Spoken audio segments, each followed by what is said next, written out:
Welcome to Live Daf, your online Daf Yomi Shir. Shalom Aleichem, welcome back to today's Daf Yomi, which is Maseches Taanis Daf Hey. We begin at the Mishnah, 7 lines from the top of the Amud. Ad Mosai, until what point in the year Shay'ala Nesaksham do we continue to ask for rain? Rabbi Yehuda Omer, Ad Sheyavar Pesach, until Pesach is over. We continue to ask throughout Pesach.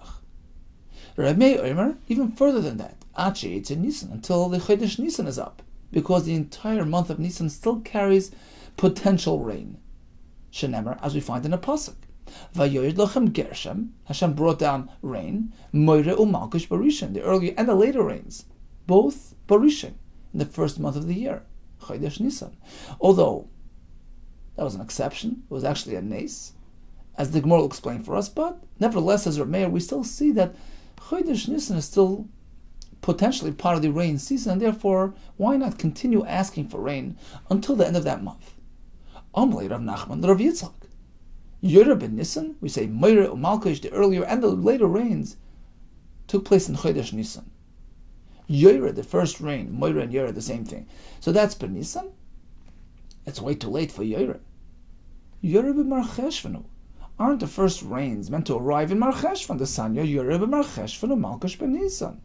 That's why we begin to ask for rain during Cheshvan. That's the beginning of the season. So how could the pasuk say Yora, the first rains, first arrived in Nisan?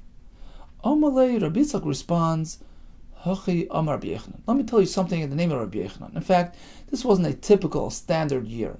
It was a miraculous phenomenon. B'mei Yoel ben Petuel. This happened in the days of Yoel, Hanavi Yoel ben Petuel. In the sky in Mikrozeh, this pasuk was fulfilled.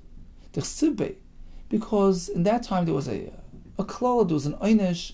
They experienced a 7-year famine. Yeser ha-gozam, whatever the gozam, grasshopper, leaves behind, achala arba, the arba ate up. So there was a hunger. Hashem sent grasshoppers to devour their supply, and for 7 years there was famine. Oisa Shana, the last and final year, Yotza Adar, Adar was over with no rain in sight. But since the 7-year period was up at that point, the end of Adar, suddenly it started raining. Yardulahem Rivia Rishoina. Rivia Rishoina is that first installment of rain. It showed up when? Be'echad b'Nisan. Aleph Nisan, suddenly there's rain. Amrlahem Navi Yisrael. The Navi turns to Yisrael with instructions. Tzu'u v'ziru, go quickly and plant your fields, so that you could generate a quick crop for the coming year. Amrullah Yisrael, tell them, look, we're desperate enough as is. We barely have enough to eat. Somebody has a small measure of chitim, or 2 kab of soirim. You eat twice as much soirim than chitim. So he has a little amount. He's faced with a choice. Should he eat it and stay alive, sustain him for a couple of days, or should he plant it and certainly die due to the lack of food? Should he risk? Should he invest a high-risk investment, throw it into the ground and have nothing to eat? So why are you telling us to plant? We barely have enough to eat. Omar the Navi turns to him and he says, look, rely on Hashem. Afal became even so. Tzu'u v'ziru, go and plant. Throw it into the ground. Believe in Hashem. You know, Taisus somewhere says in Shabbos, he says that the reason why the pasuk describes Seder Zraim as relating to Emunah, that's because you ma'amin. The Yerushalmi says you ma'amin b'chei ha'olam v'zoreya. You trust in Hashem. You're taking some edible food and tossing it into the ground, the dirty mud. Why? You're relying on Hashem. You're trusting in Hashem's ability to generate that seed into crop, into food. So this was an extensive leap of faith. Go ahead, take the little bit that you have left and throw it into the ground. Hashem will respond in kind. So they did that, and guess what happened?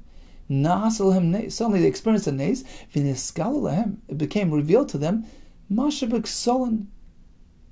kernels which were hidden inside the crevices of the walls, into the ant holes. So the ants had hauled away some grain, some kernels, and suddenly they discovered those kernels and they had what to eat.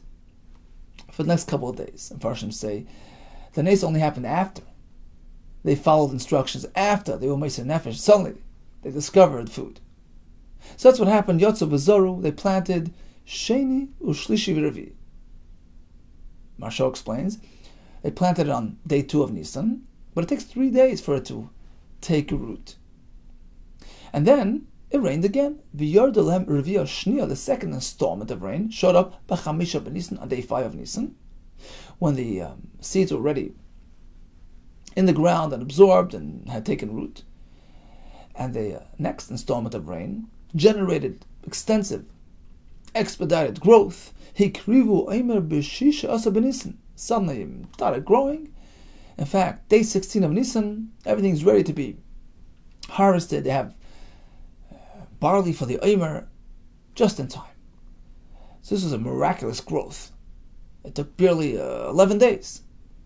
Nimtzes tvua hagdela b'shisha chadashim. Turned out that crop of tvua, which generally takes 6 months to grow from Cheshvan to Nisan, gedela ba'a achad asar yaim. This time, it took barely 11 days. Typically, it's Tishrei to Nisan. Now it's an 11-day crop, starting from day 5 to day 16. Right? So it took 3 days for it to take root and really started growing properly on day 5. And day 16, there you go, a ready-made crop. It turned out that Omer, which is generally something from Tvua which grows throughout 6 months, this time, the carbon came from Tvua, which was barely 11 days old. And regarding that generation, the pasuk says, they planted with tears in their eyes. They're letting go of their last and final supply of food. But the reaping was with joy and happiness. Pasuk continues. On his way there, he's crying and crying. What does this mean? Rabbi Yehuda, actually, it's referring to the ox who was put to work. While he was digging along and allowing them to plant those seeds, he was walking along and crying and nothing to eat, nothing to graze from. But on his way back, when everything took root and started growing, he already had grass, grain growing from the furrows. It was quick and coming express service. That's what the pasuk means. On his way back, on his return, he was happy and joyful. The pasuk concludes with Noisei ala Moisav. My Noisei ala Moisav, what is that referring to? Umar Chizda. Some say Masnisa Tana, we learned it in the Brisa, that they experienced another element of miracle. Not only did it happen quickly, but it was high quality. It didn't lose in its quality. In fact, typically we have the kana, the hay portion, straw portion, is usually twice in size as the actual kernels. So let's say the stalk is usually 2 tefachim and the kernels only a tefach. Here, it was the other way around. Tana, kana zeres, the straw part, inedible, was merely 1 zeres in size, 1 tefach. Shiboiles zerosayim, and the shiboiles portion, the edible portion, was 2 tefach tall. Amalei Rav Nachman Rav Yitzchak. Once again, Rav Nachman turns to Rav Yitzchak. Maidach Siv, how do you explain the pasuk, which describes the famine that they discovered, that they experienced at that time? Ki kara Hashem le'rov, Hashem called out years of famine. V'gam bo el haaretz sheva shanim. So they experienced a 7-year famine. B'hanach sheva shanim hayachol. What could they possibly use to sustain themselves, to eat throughout 7 years of famine? Amalei, so Rabbi Yitzchak responds, Hachi am Rabbi Yechanan, I'll tell you pshat name Rabbi Yechanan. Yavitz explains, apparently Rabbi Yitzchak was a guest over from Eretz Yisrael. He was the Talmud of Rabbi Yechanan, and when he was in Babel here, Rav Nachman turned to him with many questions. We had the question regarding Yerub and Nisan, which we resolved, and here again another question regarding this pasuk, and actually the entire daf will contain conversation after conversation between Rav Nachman, who asks Rav Yitzchak a question, and Rav Yitzchak responds, typically in the name of Rabbi Yechanan. This will take us all the way to the end. Okay, so once again he had a question regarding the 7 years. What could they possibly use to sustain themselves? He responds, I'll tell you as follows in the name of Rabbi Yehuda. It was a very unfortunate situation. In fact, the first year around, they consumed all their supplies within their homes. Shni, on the second year, they scavenged around the mount, around the sades, to find any remnants sitting out in the fields. Shlishis, in third year around, basar behema toira, they resolved to have their animals revius. The fourth year, basar behema tmeya, that they resort to non-kosher animals. Chamishis, the fifth year, basar shkotzim miramasim, they ate all kinds of creatures. Shishis, in the sixth year of the famine, basar b'nei same, their own children. Shvius, in the seventh year, basar zurei same, their own arms. So Rashi says some of them, because some actually had some food left over, as we saw in the earlier Gemara, but this was a terrible situation. This was in fulfillment of the pasuk Ish Besar Zroyo Yechelu, that at times the klol is so extensive that they resort to this type of unfortunate food supply. Va'amalei Rav Nachman Rav Yitzchak, once again he has a shout to Rav Yitzchak regarding a pasuk. What is pshat in the pasuk? Bekir b'cha kadosh, you have kedusha within you, v'lo yovoi ba'ir, and I will not arrive into the city of Yerushalayim. Why is this a consequence of being Kaddish? Because you have Kedusha within you. I'm not going to arrive into the city. This is Hashem speaking. I'm not going to come because you're Kaddish. Once again he responds, Hachi Amar Rabbi Yehuda, in the name of Rabbi Yehuda. You know what the pasuk means? Amar Kadosh Baruch Hu was actually a good thing. Hashem is telling you, look, I'm not going to reside in the heavenly city of Yerushalayim, the spiritual manifestation of Yerushalayim, heavenly city of Yerushalayim, until I first come down to the earthly Yerushalayim, until I rebuild Yerushalayim down here. That comes first, and afterwards I will complement it by bringing my Shechina into the Yerushalayim in Shamayim, which corresponds to Yerushalayim Shalmata. Asks the Gemara, Umi Ika Yerushalayim Lamala.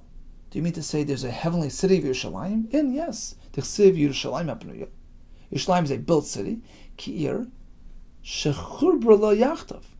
Chubra, it's connected. Connected to what? To its counterpart in Shamayim.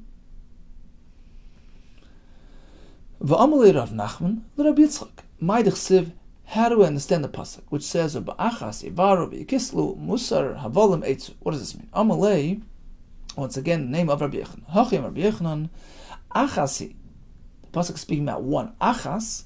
There's one avera shemeva eres rishon begehinam, which is the main cause of the rishon burning in Gehenna. Mahi, what exactly is this? Avodah zora. This brings about the Eish of Gehenna. The pasuk over here says Musar Havolim Eitzu. The pasuk we just mentions the word Hevel. Uksiv Hasam, in the pasuk which describes Avodah zora, we have Hevel, Hema, it's worthless, Maset Atuim, just child play, just worthless, unimportant things. So we see that Hevel is referring to Avodah Zora, and that is Mevar, that generates the fire, the extensive Eish in Gehenna.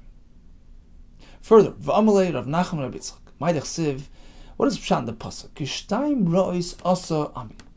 My nation committed 2 things wrong. Tartinu Dahava, only 2. Esrim V'arba Shvikalu, they dropped 24 mitzvahs. The pasuk there provides an extensive list of 24 averos. So why does the pasuk single out only 2?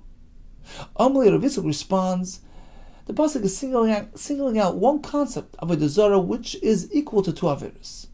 It contains 2 negative elements. Amalei Hachi Amar Rabbi Yehuda Achasi. The pasuk is singling out one avera sheishkula kishtayim, which is equal in value, like 2 averos. There are 2 things wrong with Avodah Zara. What exactly is this Avodah Zara? Why is it a double wrong? My nation committed 2 things wrong what they did Avodah Zara. Number 1, look, they left the source of fresh water, referring to Hashem, the source of life. They abandoned their source of life to go what? What they substitute it with? Something worthless. Lachtav lahem, to go bore out, to dig out be'eris nishbarim, broken, worthless wells. So if you choose something good, okay, I understand, but you let go of Hashem and you chose broken, worthless avodah zaras, which clearly have no power. As we find by the Avodah Zarah, ki avru iye kitiyim ro v'keda v'sholcha v'zboinu moed. So they took a look at all these nations, the Kutim and the Kadriim, who serve, worship fire and water, and they see that it's worthless. Ha-heimer goyelehim v'heimer loyelehim v'ami heimer kevoidoi v'lo yoel. What does this mean? It means like this, that those nations did not drop their Avodah Zarah, even though they know their Avodah Zarah is worthless. It can be defeated easily, as we're going to see soon. And Klal Yisrael went ahead and adopted that instead of Hashem. V'ami heimer kevoidai. They exchanged their true honor, their Hashem, below Yoel, with something worthless. Tana we learned in a brayso. Kutim oivdim leish. The nation of Kutim, they worshipped fire, power of fire. The Kadriim, the Kedar fellows, oivdim lamayim, they worshipped water, power of water. V'avalpi, even though they know full and well their Avodah Zarah can be easily defeated by the arrival of Avodah Zarah. Shamayim mechabenei seish. Water comes along and extinguishes fire. And despite the fact that they are fully aware of the limitations of their Avodah Zarah, loy heimiru Elohim. They did not drop their God. They remained loyal to their God, even though they see it's worthless. V'ami, as opposed to my nation, Klal Yisrael, heimer kvoidi b'lo yoel. They dropped Hashem, substituted Hashem for something worthless. And that was the musar given to Klal Yisrael. You dropped something so valuable and picked up something so worthless. You did two things wrong. Not only that, in a way you were worse than the Goyim, who remained loyal to their worthless Avodah Zarah, and you couldn't remain loyal to Hashem, who was the source of eternity, a true life. V'amalei Rav Nachman, Rav Yitzchak, another question he posed to Rav Yitzchak. My dechsiv, how do you understand the pasuk which says, Vayhi ki zokein Shmuel? So the pasuk describes Shmuel reaching old age. Did he ever reach old age? Umi siv Shmuel kulihai? Did Shmuel really get so old? He didn't live past 52. V'habar nun beish hava. He passed away merely when he was 52 years old. Amar Mars, we learned in Maseches Moed Katan. Meis benun beishana. If a person passes away at 52, it's early, it's premature, but there's no concern of kares, because zeu misasei sheshmuel or Ramasei, this corresponds to the misa of Shmuel. Apparently this is not related to kares. In any case, he passed away at 52. What do you mean he was zoking? Amalei hachem Rabbi Yehuda.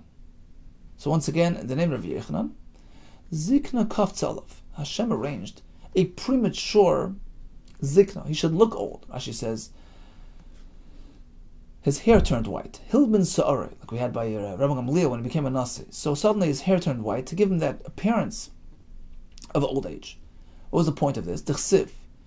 Nichamti ki imlachti es Shol. Hashem says, look, I regret that I appointed Shol as king. This is when he did not follow through completely when it came to Amalek. Hashem wanted to remove him from his position. And he was meant to die. Amar lefanav. Shmuel begged Hashem. He says, Ribono shel olam. We find that Shekaltani ki Moshe v'Aaron. You treated me and you equated me to Moshe v'Aaron. Put me in the same pasuk, on the same level. Moshe v'Aaron b'kohanim, u'Shmuel b'kori Shmuel. So I want to be equated to them in a way that Ma Moshe v'Aaron, just as Moshe v'Aaron lo batla. Lo batlu ma'aseh yadeim. Their appointed one, Yeshua, the one that they appointed, was not batal, was not removed b'chayim during their lifetime. They did not experience failure in that regard. Afani, likewise by me, lo yisbatel ma'aseh yadei b'chayim. Please Hashem, my appointment, my anointment, Mashal HaMelech, who I appointed king, should not be removed in my lifetime. I don't want to experience the failure of such a move. Amar Kadosh Baruch Hu, so Hashem says, look, this is a real dilemma. Hechi Aved, what should I do? Lemus Shaul. Should I cause Shaul to pass away because he's no longer deserving of being king? Like a Shavik Shmuel. Well, Shmuel is not allowing it to happen. I can't do that. On the other hand, Lemus Shmuel. Should I arrange that Shmuel should pass away and then I'll take away Shaul after his lifetime? Well, it's also a problem. Adu Zutar. If he passes away young, people will start thinking, well, apparently Shmuel did something wrong, terribly wrong, that he deserved such an early death. I can't do that either. Well, loy lemus Shaul. Well, if Shaul doesn't die, v'loy lemus Shmuel, and Shmuel doesn't die, that's also a problem. If Shaul continues serving as king, why? Kvar hagia Malchus David. It's time for David HaMelech to be appointed king. Vein Malchus nogas bechaverta afilu kumlei niman. A king can't encroach on the other king's territory even a hair's breadth. It's time to take him. What should I do? Amar Kadosh Baruch Hu, I have a good solution. Akpitz olav zikna. I'm going to advance old age onto Shmuel, and this way I'll be able to take him away and follow it by taking away Shaul and bring about David.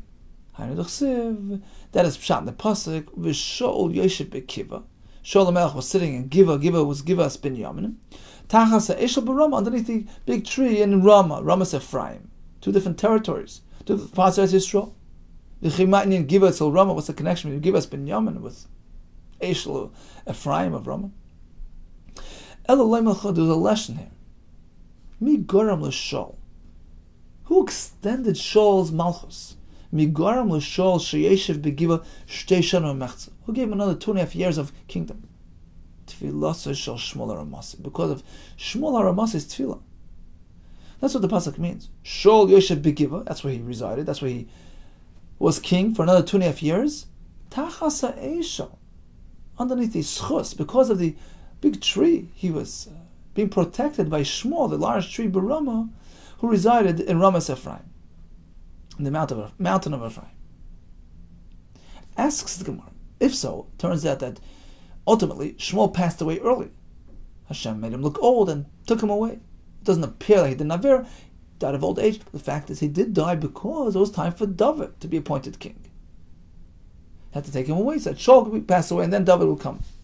Umi mitchi gavra. Is that so that Hashem pushes away one person, becoming gavra on account of another person? His time to pass away had not yet arrived. He's being pushed away because another leader has to take his place. And yes, that's the way Hashem works when it comes to leaders whose existence, whose life is indeed dependent upon their role of leadership. The Amar B'Shmuel Rachmeni, Amar B'Yenison. What is pshat in the pasuk? Al kein chatzavti b'navim, haragtim, I killed navim b'imrapi, by the word of my mouth. But ma'asem le'nemar, they didn't die because of their wrongdoing. Ela b'imrapi, simply because I spoke, because I decided it's time for the new leader to come. Alma, apparently yes. Mitchi gavra mikam gavra. At times you can have one person being pushed away on account of the other. Rav Nachman, Rav Yitzchak, getting back to Rav Nachman, Rav Yitzchak, Havayav Svi B'Sudas, they were sitting and having a meal. So once again, the Yavet says perhaps Rav Nachman was the host. In Bavel, Rav Yitzchak came to visit from Eretz Yisrael. He was sitting with Rav Nachman having a meal. Amli Rav Nachman, Rav Yitzchak. Rav Nachman turns to his guest, Rav Yitzchak. No, be mechaber us with a good word. Leima Mar Milsa, perhaps tell us a Dvar Torah. Amalei, so Rav Yitzchak this time said, no, sorry. Nothing doing. In fact, Rabbi Yechon tells us, Ein masichin besuda. You're not meant to converse during a meal. It's dangerous. Shema yaktim kana leveshet. Perhaps the food will enter the windpipe instead of the food pipe. Rashi explains that typically, while a person is eating, the trachea is covered. But once he starts speaking, the windpipe opens up, and the food might end up in there instead of the esophagus, which is dangerous. You have to wait until the end of the meal. Shema yaktim kana leveshet. Perhaps the food will end up in the kana instead of the veshet. V'yavad yisakana, and bring him to danger. So Ben Yehuda says that Rav Nachman perhaps figured, yeah, that's when you're just speaking non-Torah discussion, but Torah that serves to protect a person, and perhaps even during a meal, you can speak Torah during the course. During mid-course. Of course, between courses you can speak in Torah, you're meant to speak in Torah, but while you're actually eating, perhaps Torah protects you, and he responded, no. Rabbi Yechon did not allow us to speak even the Divrei Torah while actually eating. Okay, so Basa the Sod, once they finished eating, Amalei, Rabbi Yitzchak acquiesced. I'll tell you a nice thing. You want to know a nice Torah? Here it goes. Hachi Amar Rabbi Yechon, Rabbi Yechon tells us as follows. Yaakov Avinu you meant to know, Yaakov Avinu never died. Amalei. So if Nachman asks him, what do you mean, never died? You mean that for naught, for no reason? Saftu saftanaya, the eulogizers presented their hespedim. He never died, and they're still so sad and giving eulogies. V'chantu chantaya, and the chantaya, the preservers, preserved Yaakov Avinu. V'kavru kivraya, and the one that buried him, one hadn't buried him even though he was alive. What do you mean? Amalei. So Rabbi Yitzchak responds, look, I can't really directly address your question, but Mikra and Derish, I have a pasuk to support it. Shneimar. V'ata, Hashem tells Yaakov Avinu, Al tiro avdei Yaakov, Numa Hashem. V'ateichas Yisrael, have no fear, because eventually I'm going to gather all your children from Golus, and you're going to be present and witness that in gathering of exile. Ki hineni Moshiacha mirochik, ve'zarich me'eretz shivyam, all your children from their place of captivity. And the pasuk is connecting Yaakov Avinu to his children. Ma kishul zari, we connect one to the other. Ma zari b'chaim, just as Yaakov Avinu's children in this pasuk are living, they're being returned from captivity. Apparently they're alive. Afu b'chaim, likewise, Yaakov Avinu witnessing this is also alive. So we know Yaakov Avinu lemes asks the Mashal, what do you mean? The fact is he died, right? It says the Mashal tu pshatim. Either it means that there's a certain element within his, he calls it the nefesh, which typically does die with the guf. In this case, the nefesh aspect still remained alive. So he was still more alive than your typical mace. And that apparently had significance, that he still has a presence in this world. Another pshat, he says, an interesting pshat. We know the Gemara Ksuba speaks about the fact that people buried in chutzlaretz will only be zoichet at Tchias HaMesim by rolling, making their way through mechelis, through tunnels to Eretz Yisrael. And he says because the Gemara brings from Psukim that true life is only found in Eretz Yisrael. So a tzaddik who's nifter in Eretz Yisrael, it's only a temporary experience. That death is not really a permanent death, and he will reawaken easily. But the ones in Chutz La'aretz need to get that dose of Chaim from Eretz Yisrael, have to relate to Eretz Yisrael, the Eretz HaChaim, and over there they will have Tchias HaMesim. Says the Maharsha, the Chiddush by Yaakov Avinu was that even though he was nifter in Chutz La'aretz, he never really experienced that Chutz La'aretz type of death. So he still had that Eretz Yisrael death element to him, which allows him easy Tchias HaMesim. Continues the Gemara. Rabbi Yitzchak, once again in the name of Rabbi Yitzchak, perhaps this was another statement, another lesson that he told over to Rav Nachman at that meal. Kol Omer, Rachav, if one mentions Rachav Hazoina's name once and again, Rachav Hazoina is described in the beginning of Sefer Yeshua, it has a detrimental effect on the person. Meyad, immediately Nikri. It will bring about an experience of Keri. Amalei Rav Nachman, well, Ana Amina, I've said it, it doesn't really affect me. Amalei Rav Yitzchak responds, Hikamina. What I meant was Biyoida Ubumakira. A person who knows her well, and then goes ahead and relates to her by repeating her name, that brings about this negative effect. Asks the Ben Yodas, what's the point of speaking about it nowadays when this whole thing she doesn't exist anymore? So he says there is a lesson here, even for all time. A tznius lesson. The person is meant to know that even if there is a need to mention a woman's name, but it shouldn't be done again in repetition because it brings about that closeness. In fact, I happened to notice in a sefer recently some good advice for people in the workplace that, if possible, to avoid at all mentioning first names. That brings about a closeness and is only appropriate in the proper setting. Continues the Gemara. So when Rav Nachman and Rav Yitzchak were parting ways, as the Yavit says, perhaps it was Rav Yitzchak returning back to Eretz Yisrael, Amar lei livrachan mar. Rav Nachman asks Rav Yitzchak, no, could I please have a bracha from you? Amar lei, so Rav Yitzchak tells him, I have nothing to tell you. You have it all. Em shelacha mashal, I'll give you a mashal, lamad avadayim. Our situation is analogous to the following situation. His fellow was walking along the desert. He was hungry, tired, and thirsty. And suddenly he finds an oasis. He finds this beautiful tree with sweet fruit, a pleasant shade. With a fresh stream of water flowing right beneath it. He had some of the fruit. He drank some of the water. He sat down for a rest, took a nap in this pleasant shade. No, He's ready to continue his journey. He's ready to go. Omar, he turns back to the tree with immense hakaras hatayv, and he says, Ilan, Ilan. What could I add? What bracha can I give you? You have it all. If I'll tell you, you should produce sweet fruit. It's there already. Look, you have sweet fruit. I'll bless you to have a good shade. You already have a pleasant shade. You should have a nice stream of water. You already have it. Ella, rather, what can I tell you? That it should be an ongoing thing. It should be Hashem's will. All trees which will be subsequently planted from you should experience the same as you have. Good fruit, etc. So that's all I can tell you. It should be an ongoing thing. Av ata, likewise, says Rav Yitzchak Rav Nachman. But you have it all. What can I add? And the Marsha says that the three things mentioned by that tree, sweet fruit, pleasant shade, fresh water, correspond to three concepts in a person. Three elements found within a lucky person. Torah. So the Paris are his Torah, his mitzvahs, his spiritual essence. He says the Tzilayna, referring to wealth, a pleasant abode, and the Amas HaMayim is the continuity, he says children, which flow from the person.